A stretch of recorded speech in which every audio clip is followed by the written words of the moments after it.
Hey, Kyle here. In this 7-part series, we are talking about how to talk about your faith and then not feel so weird. I'm going to deal with a common challenge that followers of Jesus face. It's how do I invite someone to church? Or how do I share my faith in a winsome way? It's a question I get asked a lot as a pastor and as someone who seems like they're good at sharing their faith. So let me burst a bubble right here, video 1. I too still get nervous when talking about my faith with others because I want to do it in a Christ-like way, and sometimes I get a little nervous like you do or might as well. There are a lot of places that I can start as we look to answer this question, how do I share my faith with others? But first, I want to affirm the desire to share your faith with others.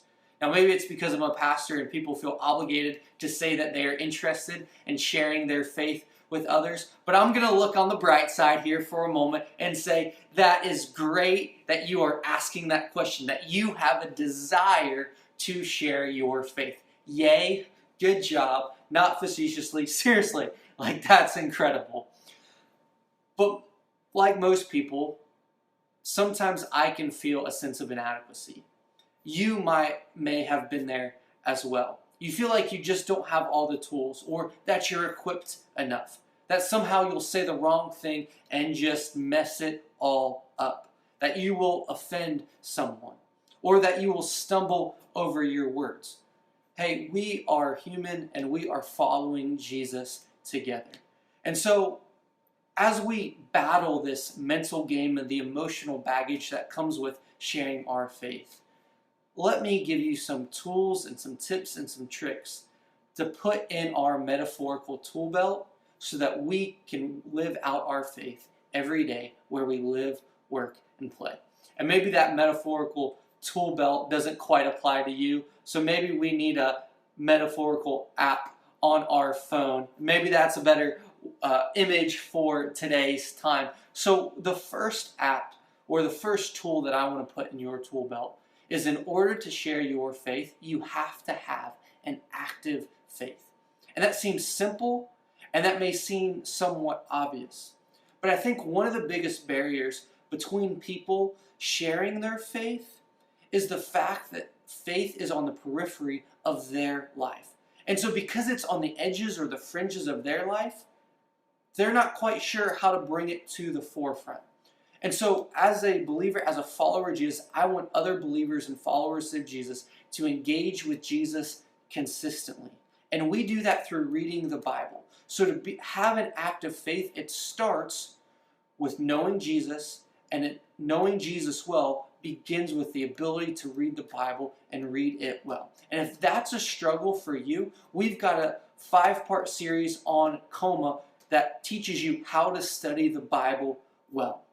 And so when I talk about having an active faith, I'm not talking about having everything figured out.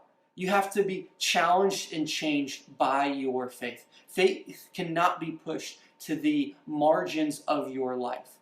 And this is a series of questions that may help you discern if your faith is in fact actionable, if in fact your faith has been put into action. How have you changed in the last year? What have you been convicted of recently through a sermon or Bible teaching? Has a character trait such as love, joy, or patience increased in your life? What problem emotions have decreased? How have you been comforted by Jesus in a chaotic circumstance? Where have your priorities shifted as a result of your relationship with Him? You may have to go back and listen to those questions again, but reflect on them. And if there is some growth or change in light of those questions, you have an active faith. And sometimes we make changes in our life out of our control or comfort and not out of our relationship with Christ. An active faith connects the dots between relationship and motivation that manifests itself in action. And since we live in a sinful world, any consistent level of Christ-like activity will bring attention. In the conflict, knowing the why and returning to Jesus is essential.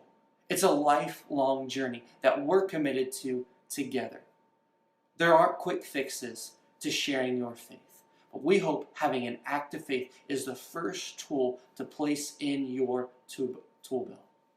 It starts by engaging with Jesus, embodying his character and priorities, and then extending that where you live, work, and play.